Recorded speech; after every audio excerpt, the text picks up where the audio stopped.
¿Qué tal, amigos? Nuestro gozo en un pozo hoy, ¿eh? Estábamos esperando con una expectación enorme la etapa reina de la Vuelta Ciclista a Cataluña y otra vez las condiciones meteorológicas han impedido que la etapa se disputase y que lo que era una jornada reina y espectacular con 4 puertos, la llegada al santuario de Nuestra Señora del Queral, se haya quedado en un simulacro de etapa con apenas 25 kilómetros y la victoria final, y no valían los tiempos en la meta, para el norteamericano Quinn Simmons del equipo del Lidl Trek. El que fuera campeón del mundo junior conseguía imponerse después del buen trabajo en los escasos 25 kilómetros de que constaba la etapa. El trabajo del Lidl Trek con Carlos Verona, que pasó a la acción prácticamente de salida y que encontró el premio, que también buscó Ineos, por cierto, pero que no alcanzó a rematar. Se tomaron los tiempos a 5 kilómetros de línea de meta en previsión de que el fuerte viento que reinaba pudiera modificar las circunstancias de la llegada. Tiempo, por lo tanto, idéntico para Juan Ayuso, para Primo Roglic, para el resto de los corredores de la clasificación general, que por lo tanto no sufre ninguna novedad y mantiene a Ayuso de líder con un segundo de ventaja sobre Primo Roglic. Subyace, sin embargo, más allá de la decepción tremenda que ha supuesto la eliminación, la supresión de una etapa reina de estas características, que además esperábamos con doble expectación por el duelo y la igualdad entre los primeros de la general, porque el tema de las polémicas y de las arbitrariedades y de las presiones, casi diría yo en cierto modo de los chantajes o extorsiones, continúan vigentes. Y no me gusta, y sin necesidad de, bueno, no nos gusta ningún aficionado al ciclismo, y sin necesidad de ponernos de parte de ninguno, porque esto lo digo siempre, esto del ciclismo hay que mirarlo desde la perspectiva de una visión poliédrica en la que se respeten los intereses de cada parte, ¿no? Los organizadores tienen la obligación de conseguir que la carrera llegue a su objetivo, porque hay una serie de espectadores esperando, unos compromisos televisivos, unos sponsors y patrocinadores que necesitan el podium, ceremonia y tal, el retorno de la inversión realizada. Y es su obligación, es su objetivo, que la carrera llegue. Los corredores tratan de defender a través de la asociación sus intereses personales en el sentido de que no perjudique a la integridad, a la salud, etcétera, de los ciclistas. Y al final, entre todos, la UCI pendiente de si el calcetín tiene medio milímetro más o tiene medio milímetro menos de altura. Yo creo que ya es hora, ¿no? Y no voy a tomar partido porque no hace falta. Hoy los corredores, entre comillas, han chantajeado la organización de la carrera. Y el cabreo por parte de Rubén Peris, organizador de una prueba que tiene más de 100 años de antigüedad, cuya primera edición se disputó en 1911, se merece un respeto.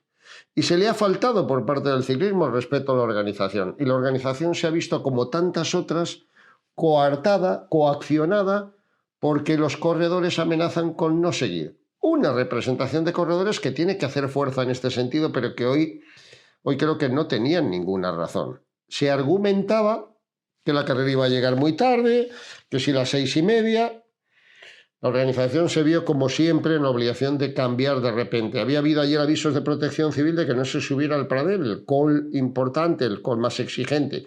Esta mañana los fuertes vientos aconsejaron también que no se disputase la etapa o por lo menos que no se subiera a los puertos.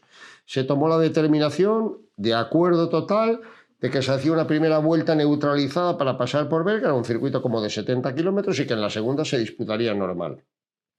Así se estaba haciendo, pero acumulando mucho retraso, porque el pelotón venía con calma cuando empezaron a acercarse al coche corredores y demás, tratando de hacerle ver a la organización. Y ahí tenían razón también los corredores, pero ¿razón de fuerza mayor? Esa es la gran pregunta. Se iba a llegar muy tarde, que total, ¿para qué vamos a dar otra vuelta?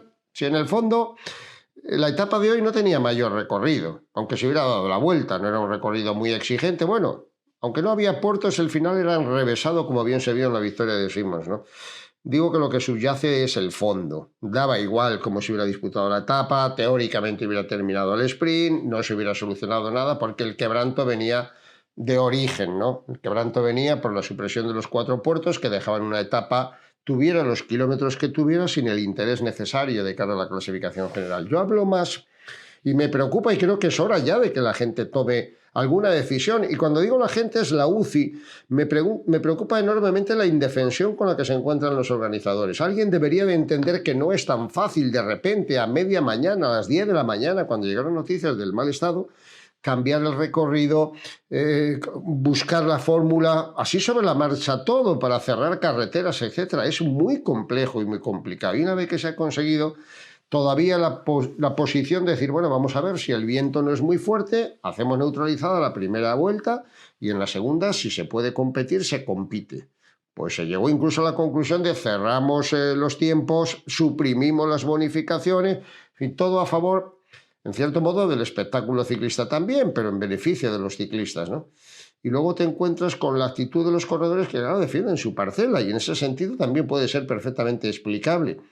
Pero insisto, lo que no puede haber es indefensión por parte de la organización. Ya sucedió un hecho relevante de fuerza mayor en Mallorca, bastante desagradable. Ahora se vuelve a repetir. Y yo públicamente lo que pido es mayor exigencia a los organizadores. No te pueden amenazar los corredores diciendo que no se corre la etapa o que hay que llegar pronto, que es muy tarde, que para qué vamos a dar otra vuelta, etcétera, y tú aceptar. El organizador, que estaba muy enfadado, se ve indefenso porque no hay sanciones estipuladas, porque los comisarios están muchas veces sobrepasados por los acontecimientos, porque la fuerza a veces también es de los equipos y de los corredores, y no está mal que la tengan, por lo menos para defender también sus intereses. Pero si no se establece un protocolo elemental, y una vez llegado a un acuerdo, y mientras no existan causas de fuerza mayor que deben determinar los comisarios, alguien quebranta ese acuerdo, tendrá que haber sanciones, tendrá que haber sanciones para el organizador si es el responsable, para los corredores si no deciden correr. Hay pruebas, hay carreras en el calendario de menor nivel que están indefensas. No, es que claro, si me planto delante de los corredores y los exijo, etcétera, para el año que viene no me vienen. Pero una carrera de World Tour, como es la Vuelta a Cataluña, tiene que estar respaldada por la Unión Ciclista Internacional, de forma y manera que los intereses del organizador prevalezcan siempre y cuando no se atente contra la salud, la integridad física, causa, repito, de fuerza mayor, que en este caso no se daban.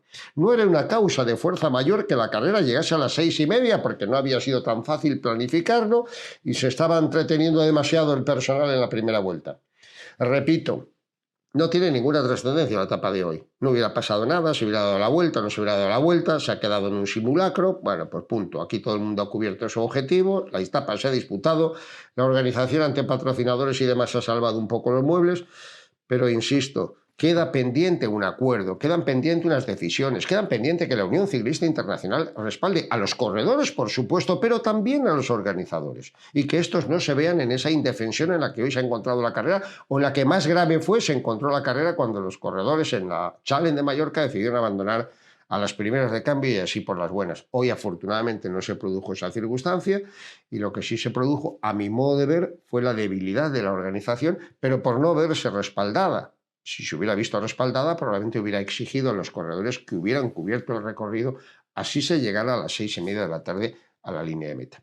Y nada más, que tampoco se trata de posicionarse, que a mí me gusta, insisto, tener esa visión poliédrica para entender los intereses de unos y de otros, que vamos a estar siempre defendiendo a los organizadores, porque es muy difícil mantener en la historia carrera de este tipo y la Volta a Cataluña se ha ganado ese respeto, y a los corredores cuando las circunstancias sean tan adversas que esté en juego su integridad física. Creo que todos en ese sentido podríamos estar de acuerdo, más allá de quienes se quieran mostrar más exigentes o beligerantes con los corredores, porque estamos convirtiendo el ciclismo en una cosa de... No. Los corredores necesitan tener su respaldo y los corredores necesitan tener también su actitud. Y por ahí han sido edificantes las palabras de Juan Ayuso, cuando nada más concluyó la etapa y a pesar de que teóricamente él decía que le interesaba, le había dicho a la carrera que prefería que se diera la segunda vuelta porque el final era exigente, podía haber... Tanto da. Yo creo que en el mensaje del líder, de Juan Ayuso, estaba el reconocimiento de que hoy se le había causado un quebranto a la organización que no estaba precisamente justificado. Y dicho esto, sin más dilación, mañana la etapa definitiva, todo está como estaba, recordad esa clasificación general, con Ayuso un segundo de ventaja sobre Primo Roglic, 21 segundos sobre Enric Mas, 22 sobre Landa, 28 sobre Lenny Martínez, 59 sobre De Plus, 59 también Bernal Van Eyvel a 1.10, Simon Yates a 1.14, Richard Carapaz a 1.27 con Richitello y Nairo Quintana ahí también en las primeras posiciones. Todo se va a decidir, por lo tanto, mañana. Ojalá todo salga bien. No se puede luchar contra los elementos, que dijo el clásico, pero esperemos que la meteorología acompañe. Mañana es una etapa muy corta, 80 kilómetros, 6 vueltas al Castillo de Montjuïc con la correspondiente subida, un sprint intermedio antes en Barcelona, antes de empezar el circuito, y a quien Dios se la dé, que San Pedro se la bendiga, porque con un segundo de diferencia todo puede ocurrir mañana. La va a convertir, desde luego, en una jornada mucho más trascendente y emocionante. Acaba a la 1, de 11 de la mañana a 1 de la tarde, porque luego a las 4 hay partido en Montjuïc de la Liga de Fútbol entre el Barcelona y el Girona. A ver si podemos disfrutar y a ver si podemos sacar consecuencias positivas de lo que ha ocurrido en este simulacro de etapa que se ha disputado en el día de hoy. Siempre por bien del ciclismo y del espectáculo. Gracias, amigos.